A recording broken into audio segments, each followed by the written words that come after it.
Yeah, man. Welcome to the main event. I'll be your host, main event for. We're about to talk about what went down on Raw last night. You know what I'm saying? Let me know what y'all think about Raw down in the comment. You're new to the channel, hit the subscribe button. Support the channel by subscribing.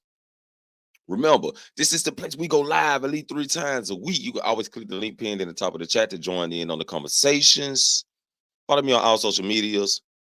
Hit me in my inbox. Request to be a special guest, and you can join me right here, one-on-one, just me and you in the main event. So before we kick this thing off, I'm gonna hit y'all with the intro so we can dive right into it.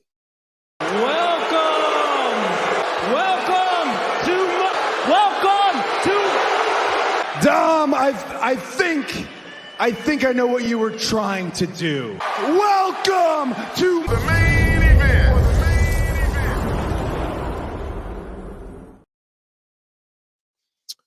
So last night on Raw, it kicked off with Jey Uso. Yeet. You know what I mean? Yeet. So Jey Uso comes out. He said, I knows the blood. Jimmy, I know you ain't here. I knows the bloodline is here. Come on out. So Jimmy comes on out with Solo. They do a little back and forth talking. They trying to make sense of the story because the story was all over the place. So that takes the story, you know, like what Jimmy said. He never chose to lead the bloodline, but he was the one that turned on Roman first. So yeah, they kind of mixing the story. They're trying to reinvent the story. But we all know what happened. You know what I'm saying? We all know what happened. Well, Jey Uso kicks this thing off, man. And yeah, what's up, Wiley? What it do? What it do? Nah, I can't call it. Caught me early then. Yeah. You started early. Well, I mean, technically you started late, but yeah, I'm late. Off in the morning. Late, and I'm late. I'm late. Well, yeah. So Jey Uso comes out. I mean, Solo and Jimmy comes out. They had a little back and forth, fucking the story up and shit, reinventing it. And yes, Jey Uso steals on Jimmy, hits Solo, gets super kicked by Jimmy. They hemmed him up, and Cody Rhodes comes out to the save. And that kicks off Monday Night Raw. And we also get Adam Pearce in the background fussing at Nick Aldis about how he can't control his people. So we still got that feud trying to continue. It's trying to continue. But Paul Heyman pulls up, explains Jimmy Uso actions. It wasn't his fault that they there and he there for business. Then we get a nice match with DIY versus Creed Brothers. A good match. I'm talking about these guys were hard hitting, but it makes sense for DIY to take that win because they can go to WrestleMania. Creed Brothers got a lot more time. They're still young in this game, and they still got a lot more time to be in very interesting matches like Money in the Bank. You know what I'm saying? So we'll see what goes on there. But what you think about that match with DIY versus the Creed Brothers? Yeah, that's one of the many matches I didn't even get to see or check out. But I did hear it was up on fire though. Mm-hmm. Yeah, they did. The Creed Brothers didn't look bad at all. They didn't look bad in this match. They actually took more offensive than defense. And at the end, it was like, roll you up. Now I'm gonna roll you up. Now I'm gonna roll you up. Okay, Gargano kicks Julius in the face. Boom. Ciampa rolls you up. 1, 2, 3. You know, so it was a nice finish. Then we get Andrade talking to Judgment Day in the back. So we still trying to put this story together. Like, is he gonna join Judgment Day, or is he gonna be against Judgment Day, or is he trying to pull Dom away from Judgment Day? So it's a lot of branches to that tree that we're trying to figure out. The way I look at it.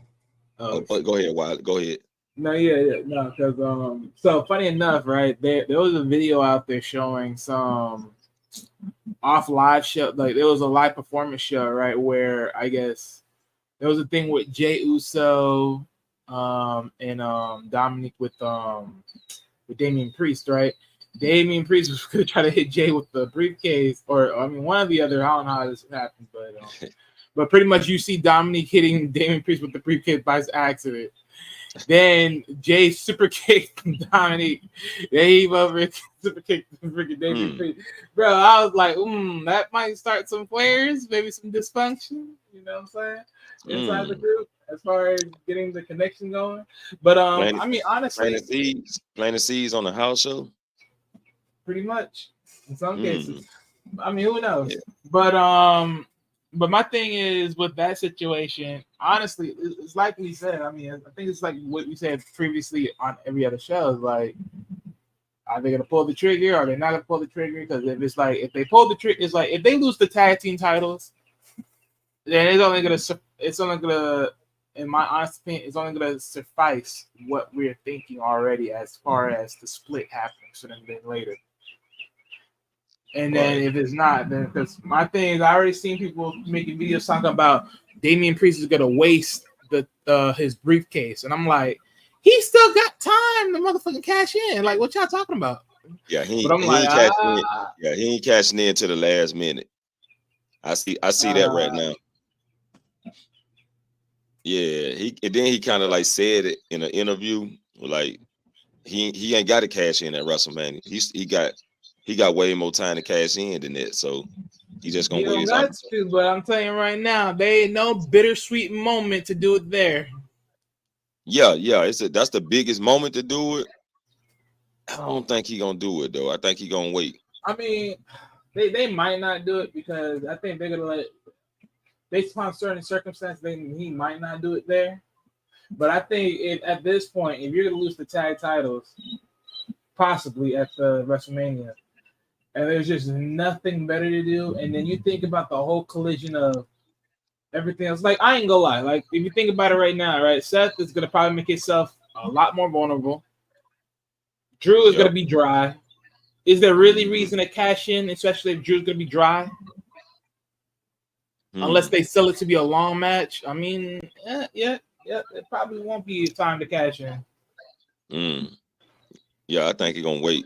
I think CM Punk gonna have something to do with his cash in. Oh, that was hard. Right. What up, Taekwon? What's up with you? What's going on? I can't call it, man. Anything you had to say on the Judgment Day real quick before we move to the next match? The Andrade Judgment Day stuff. Yeah, I'm kind of interested in it. I'm not too deeply invested in it, but it's kind of interesting. I just like seeing Andrade do something. I don't think he's going. I think he's either going to be the reason for Dom leaving, or just going to lead to like a little short feud, like a little 1 or 2 pay-per-view feud with Andrade and Judgment Day. Right. Yeah. You know what? To speak on Andrade, I ain't gonna lie, because the way how like Andrade left the first time and then went to AEW and was promised, so much things, even though that falls to the wind because of injuries and certain other shit.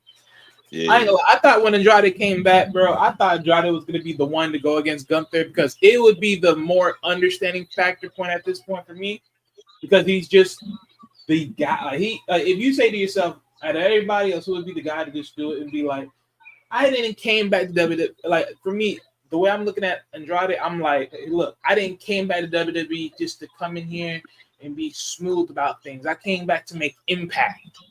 Right. And trust me and believe, I'm gonna come make impact by being the guy that comes out of nowhere and take that IC title. I was hoping he'd go for that.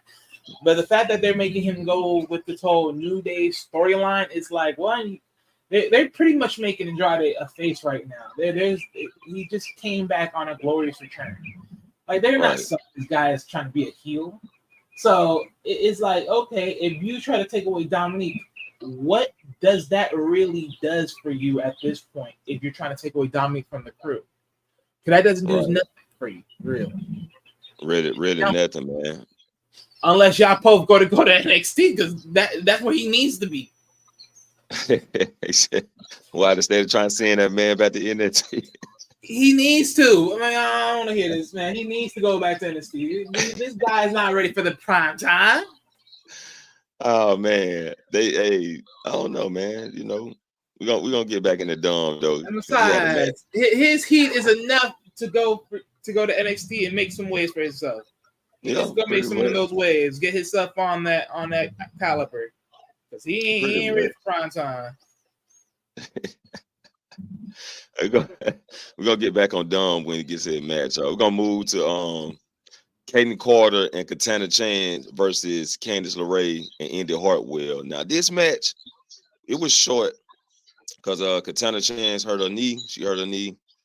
The referee need to be fired. Fire the goddamn referee. Fire his ass because he pulled Indy Hartwell away from Katana. Told Indy Hartwell to back off. Indy Hartwell backed up to talk to Candice. Candice said, fuck it. Tagged herself in. Pull Katana away from the referee, put her ass in a submission, and now the referee like, are you going to submit? Yes or no? So it didn't make no sense, but I liked it though. I liked the dynamic of the story that was telling that Candice LeRae like, man, fuck it being nice shit. We ain't finna be nice. We finna pick up the win. I don't care how we pick it up. We finna pick the win up. Indy Hartwell looking like, what just happened? And she raised Indy Hartwell hand. And I'm looking forward to Indy Hartwell agreeing with Candice LeRae and coming along and becoming a heel. Or she ain't really a heel. They just right now she getting the Drew McIntyre treatment, just like AJ Styles got the Drew McIntyre treatment. It's not a heel, not a face, a tweener. I just want to fucking win. You know what I'm saying? By any means, I just want to win. So they're getting that vigilante type motherfucking push. Yeah, the anti-hero, anti-villain type of shit. You seen that match, Wiley? Or you pick up on it? Nah, I heard the backdrop of it, but it's getting a little bit interesting. What you think about it, Taquan? I was interesting. I like seeing once again, same thing with the Andrade shit. I just like seeing Candice finally do something. The one question I really have about this whole like new attitude with Candice is this really a push for her? Or are they trying to, or are they just trying to find a way to get Maxine over it in the end? Like that's the real question. Like is like are they really trying to push Candice, or is it just a way to get Maxine over in the future?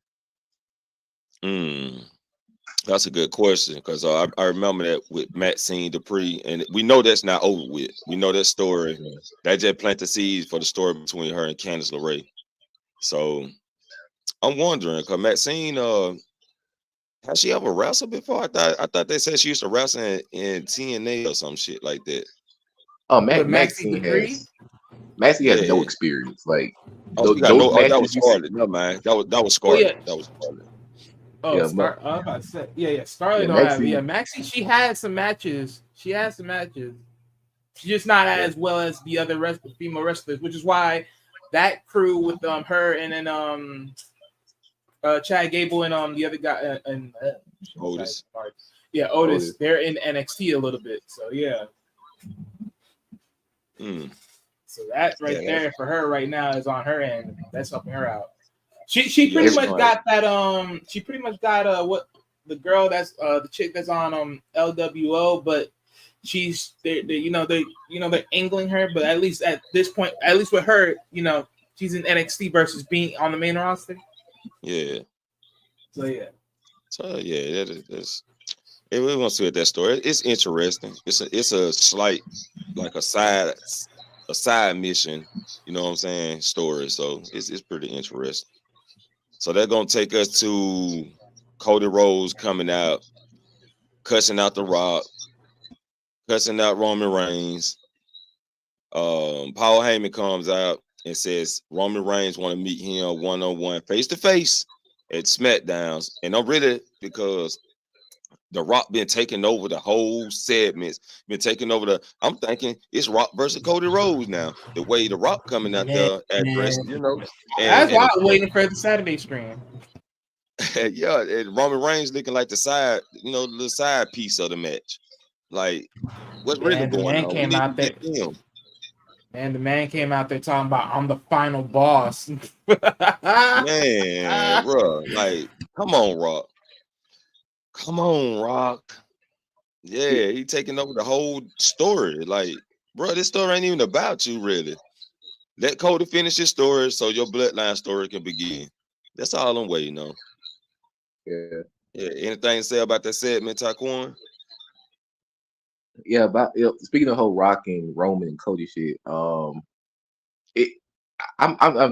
still a huge believer that The Rock shouldn't be here at this moment, but I do believe that The Rock overshadowing Roman, that's gonna play a factor in when they eventually do that match, Roman and Rock. I think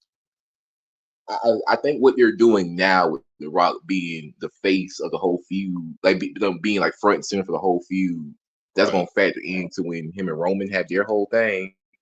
I still don't like it, but I see the story in the future. Okay. So I would agree.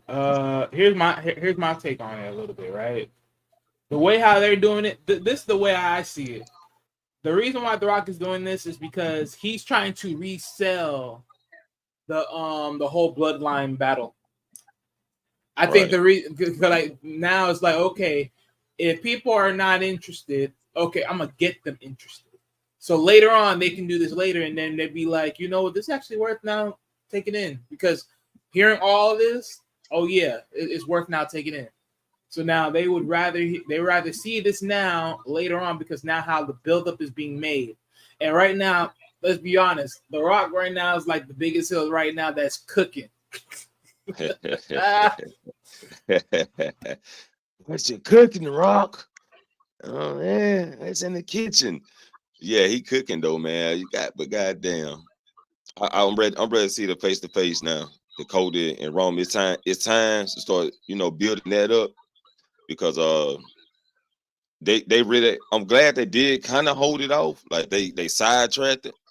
So now it'll be a little bit more fresher going into WrestleMania.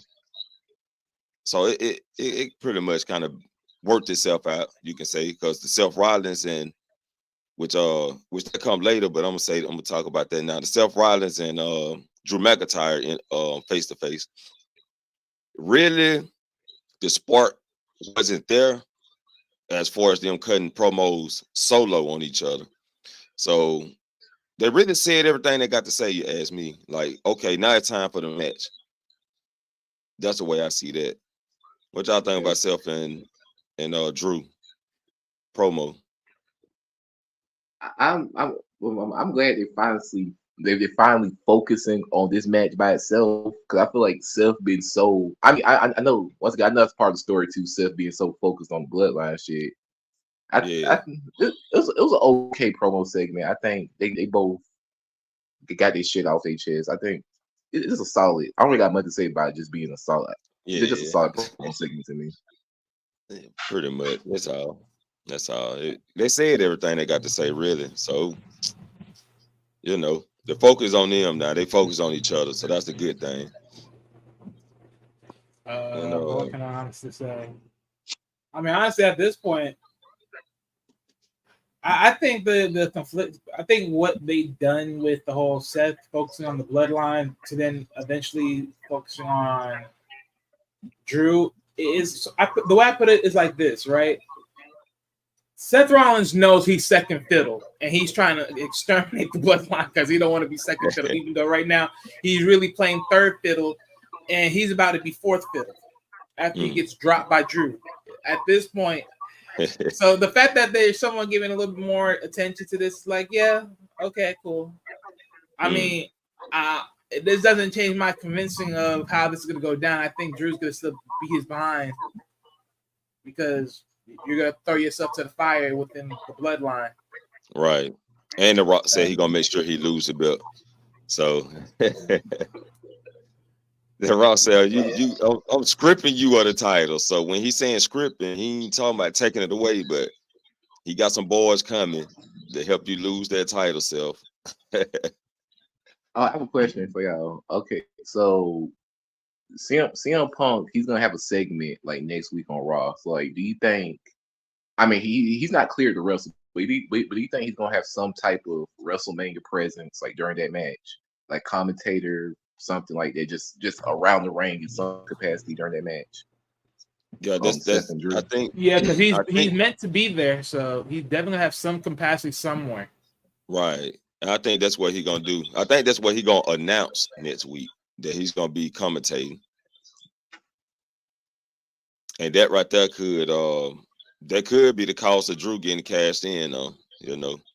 So I do believe Drew winning.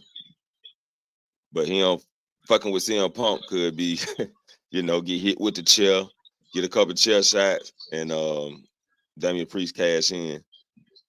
That could be just another part of the play. Could be. You know, it's funny. I ain't gonna lie. See, now that y'all say this, right? Because it's gonna be interesting. Because it all depends. I don't know where his arm's gonna be at this point in time. Because they said that he's gonna be out for like a good couple of months. But who knows, right? Because of course, how they sell the story, or if he's truly injured or not, I don't know how it is. But because my thing is, I thought this the other night, right?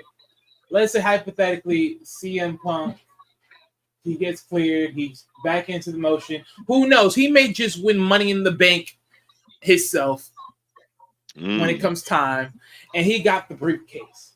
And he says, "Who do I want to cash on? Do I want to cash on you? Do I want to cash on Cody? Who do I want to cash on?" I ain't gonna lie, I won't be surprised if he goes cash on Cody. And the reason why I say this, because he took Tim out for the Royal Rumble, and he's like, you know what? Let's be honest. Roman ain't really popular, so there's no point in me fighting him. Seth is not really popular, but I could win the world title. Then I could make that popular. Yeah. It goes either way, really. Yep. Either way is a win. Either way is a win-win. Oh man, King Reezy, what it do? Man, just chilling, man. The next match we got Ricochet versus Dirty Dom, which we back on Dirty Dom. And he put up a nice little match with Ricochet, but it wasn't like, it wasn't Dirty Dom best match. It was just really trying to get Ricochet back on top using Dom. So I ain't got too much to really say about this match. In the words, it was okay. It was the only thing I can sit here and say is, man, they need to fire. They need to fire up Ricochet on a whole another tier at this point. I miss Ricochet when he was Prince Puma back in Lucha Underground. That dude was on a whole nother tier. Yeah. I missed that Ricochet too. That when I first seen him. Yeah, I like Ricochet, but in WWE, this has always been the problem with Ricochet. Y'all can probably guess what I'm gonna say. Ricochet can wrestle his ass off. This why I say Ricochet needs a manager, because Ricochet can wrestle his ass off, but give him a mic. That's Ricochet needs some type. He needs somebody to speak for him. I think if he has somebody speaking for him, that's when you really get a push started. Right. Yeah, pretty much. Or join somebody fashion or something. God damn. But he good though. Yeah. I think the only thing, so look, I think it's just change the mirror. You knew he was a mass wrestler, so just put him in a different mass wrestler type of thing. Like, I ain't gonna lie. There was a point in time I'm thinking the way they selling Sami is like, okay, Sami, you're not going nowhere. You may as well just go through the whole mass character that you were before. I mean, just do that, switch it up, do something. Because that it's just not working no more. It ain't even you. That's what I'm like, man. Yeah. Ricochet, I'm over here like, got to sauce it up a little bit, man. Sauce it up a little bit. Hey, I think they're gonna work on Ricochet, but I think they also gonna get him a manager or put him in a fashion. But speaking of Sami, that's gonna be our next topic. So Sami runs into Chad Gable. Chad Gable tells him he don't think he can beat Gunther. He goes out for the contract signing. Gunther laughs in his face. He insults him, telling him, "Man, you don't even think you can beat me." And Michael Cole even said on the commentary, he was like, do Sami really believe he can beat Gunther, or he trying to convince himself that he can beat Gunther?" And Sami storms in the back of the stage to find Chad and says, "Tell me why you think I can't beat Gunther." And Chad get him some tight ass motherfucking game. Like your mind, the way you thinking, you're an opportunist. Gunther is not gonna give you that opportunity, like how you got on me, got that win over me, and your mindset ain't ready, and you can't beat Gunther with that mindset. So yeah, man. Taquan, let me know what you think about that set. I'm interested because I feel like you can go so many ways with this because I'm not entirely convinced that Gunther is losing at Mania. I still lean towards him retaining, but I don't know. It's like there's so many ways. Like you could have Gunther beat him straight up. You could like turn Gable in a way. Like there's so much stuff you can do. I still think the end game is still like I'm still 100% convinced the end game is still Gable and Gunther somewhere down the line. Yeah, that's what I would think. Yeah, Wiley, what you got on that? One, if Chad said that his only opportunity is being an opportunist and that's why he won't win, that's pretty much a lie. Because okay, think about it. He said that the only reason you won it against me because you're an opportunist, bro. You literally had him in an ankle lock, fricked up his leg as far as how he sold it, and then he crashed you with the freaking Aluva kick. How the frick is that an opportunist? When literally he had the opportunity to freaking fumble the damn bag off that alone. That took heart to motherfucking go through that and then crash you with that foot to your face. So I don't want to hear that mess. That is just a scripted lie. He was going off a drive. But exactly. So that took a lot of drive just to motherfucking do that when you limping. But do you think Sami taking it home? You think Sami taking that Intercontinental Championship? See, as far as that goes, it returns to be a whole lot of fixtures because that can go along multiple pathways. Because Sami's been edging, fighting, trying to do the quote-unquote ultimate story of the ultimate underdog in so much fashion. I mean, honestly, I see it like this. Sami can go a lot of ways. I mean, honestly, at this point, he can go a lot of ways. The break toll is just open in so much ways. I don't know how to go. Now, granted, do I think he can win? It's possible. It's possible. But do I think he's going to win with the chance of him brute forcing against Gunther? As far as for how, his style is? Not ultimately. Not ultimately. But I don't think he's taking it, though. I think Gunther going to retain. I do think Chad Gable might have. I don't know if he probably like the way the story looking. Maybe Sami probably try to get some training, some mental training from Chad Gable, and then at WrestleMania, middle of the match, Chad Gable comes down the ramp and try to cheer Sami on, which causes distractions for some type of way. And I don't know, man. Shit, I'm just contemplating now. I'm thinking all kind of ways. Since they still because they're trying to keep Chad in the picture. So it's like, he may play a part in that shit. I mean, honestly, the only reason he'll be in the picture if he turns heel and does the impossible. Like he turns heel, he does the screw job, bitch. That's pretty much it. That's the only way I see that. But honestly, at this point, because he threw it in one key word. He threw it in opportunist. And as we all know, Sami is a fellow Canadian. Shout out to Edge.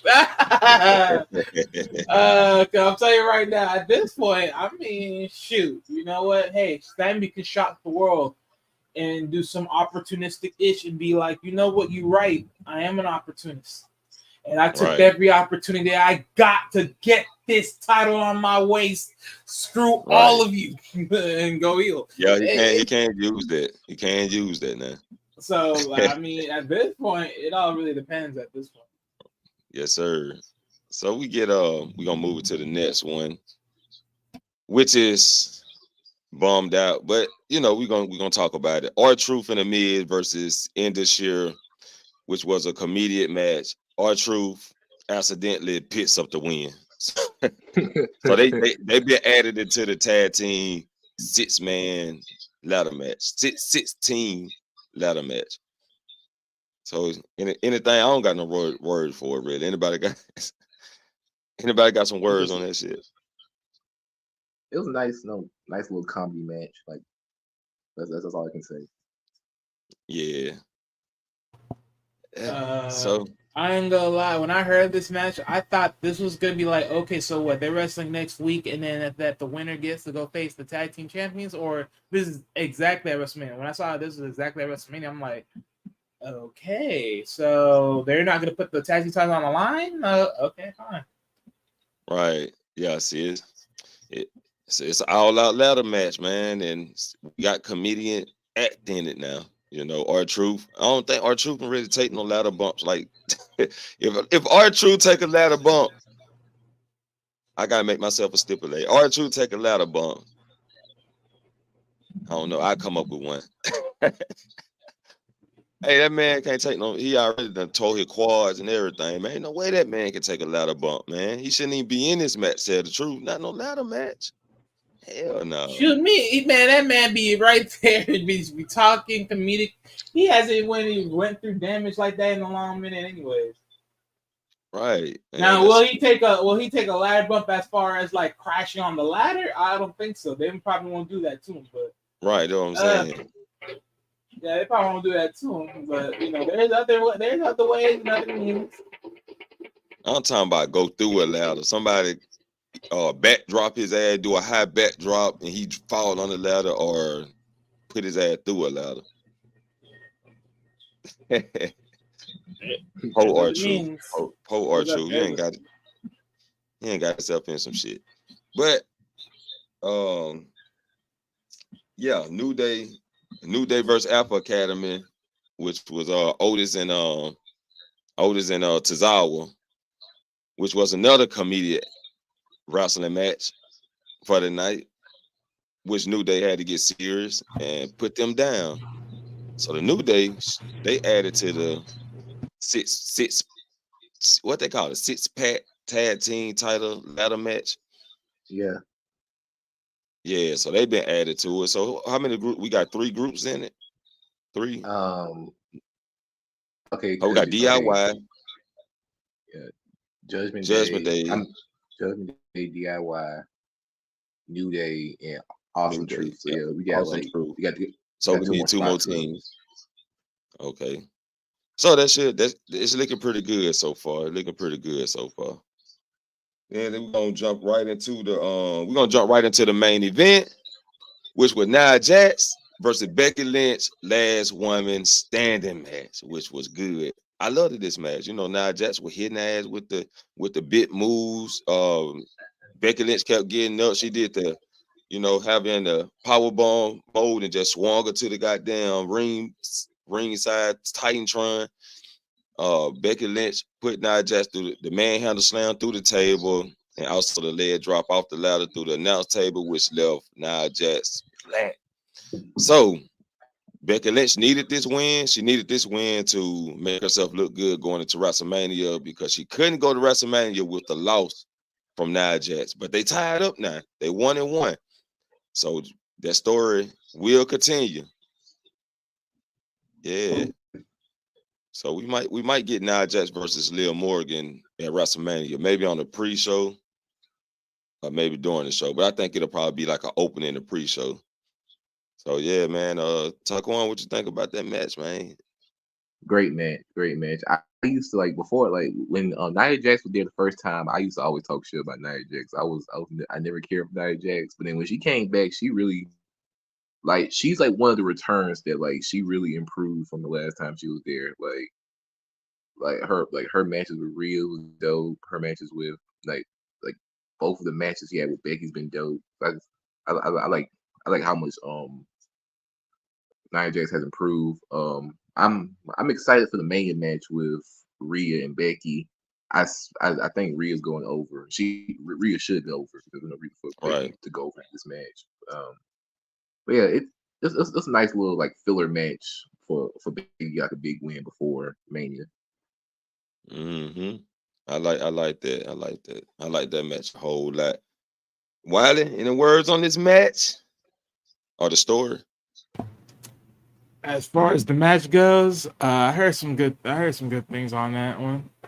Now as far as the overall though, as far as the whole thing, now this is my intake on this because this is going to be really interesting. So as far as what will happen between Becky Lynch and then of course Rhea Ripley, Rhea really needs to win this one because if she loses to her, at this point you may as well just sit here and say, look, WWE's on their favoritism. This is the woman era of the John Cena, but we know we got 5 top picks of who's gonna win titles in this bit, and you know at the end of the damn day, it's just a tarnish of what the women's division really is at the end of the day. Because at the end of the day, they're only selling it to only like 5 people.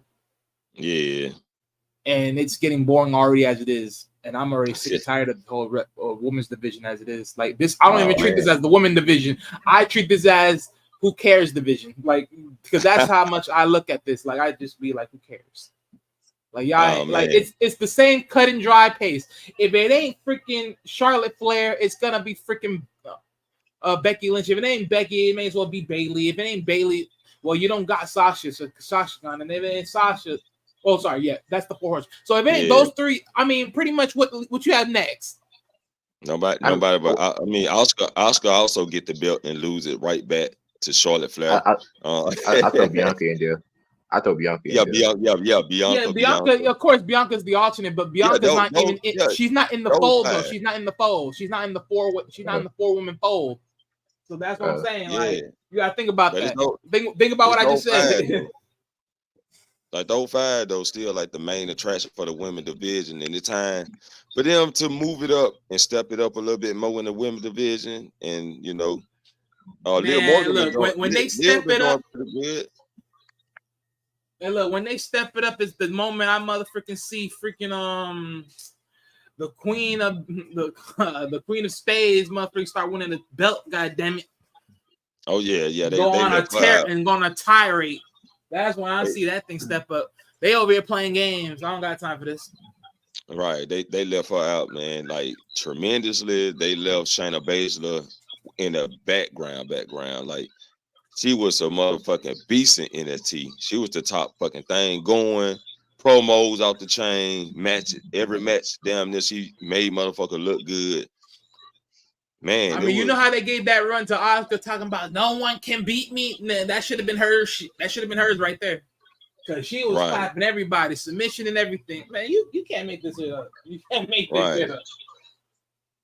The unbeatable Shayna Baszler, man, I'm telling you, man. They dropped the ball on her real. Vince McMahon did that bullshit, trying to put the shine on Ronda Rousey. He did that bullshit. And along Shayna Baszler could have been the influence. You know what I'm saying? Top star, but you know they dropped the ball. Yeah. That was Raw. So y'all got any final thoughts on Raw? We'll start with you. We'll start with you, Taquan. Go ahead. It was a good episode of Raw. They good matches, and they were just mostly just playing seeds to WrestleMania. Right. I'm mainly excited for this 1-on-1. Well, I don't think it's gonna be 1-on-1. I think it's gonna start off as a 1-on-1, but then eventually all the bloodline and and all the bloodline and Cody's people gonna come out and have like a big ass the Civil War shit. I mean the Avengers Civil War shit. Also, that's why I believe that Rock and Roman winning night 1, so you can have the all-out brawl for night 2's main event. Right. Yep. The surprise, the big surprise on who coming out and who gonna help who. Yeah. Any final thoughts, Wiley? Well, here's my piece of final thoughts. Well, one, as far as Jay versus Jimmy, that'll be the third brother match of WWE history, behind the Hart brothers, and also I forgot who it is. The Hardy brothers. Well, no, they stated it's 3.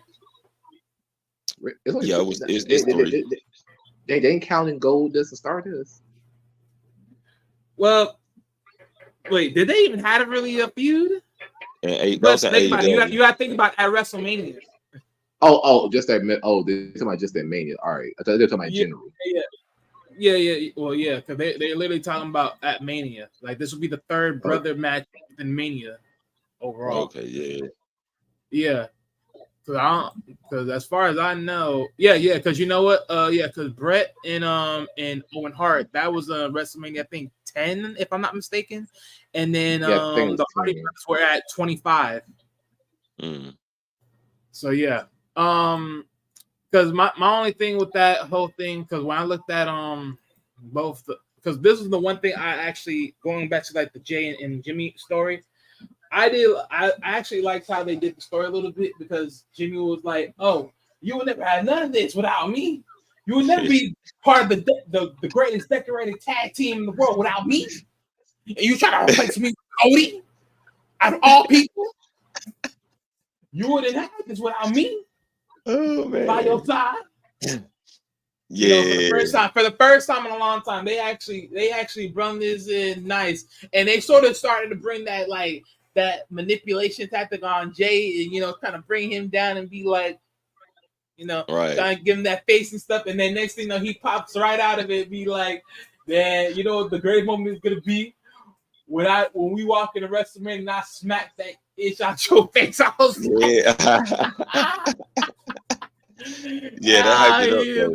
that was gonna be hilarious. The only thing that I had issue with, though, I just wish it was more so just Jimmy and Jay and not Solo. Like, I wish Solo didn't get involved, and the only reason why is because at least at this point, Solo would have just been like, "Okay, you know what? I'm gonna be in the middle." Because at the end of the damn day, I'm plotting on something bigger. And I would love if they sold it that way, because that means, he's going to take control. But, of course, they're not going to sell it that way. So, yeah. I'd rather he stayed out of it. Yeah. Well, that come to the conclusion for Monday Night Raw Review. Remember, if you're new to the channel, support the channel by hitting the subscribe button. Hit the like button, drop a comment down below if you're watching on the replay. Appreciate Wiley for coming up. Appreciate Taquan for coming up. King Reeves, appreciate you coming through, man, for sure. And the rest of the people who slid on through on the Fortnite zip line. You know what I'm saying? But hit y'all with the outro and we out of here. All right. He was a normal man who heard voices in his head. He was a normal man who ran from his demons. He was a normal man that couldn't escape the darkness. Till one day, he was left to die. He then would rise again. He then would embrace the voices. He slayed his demons and he conquered the darkness. Shh.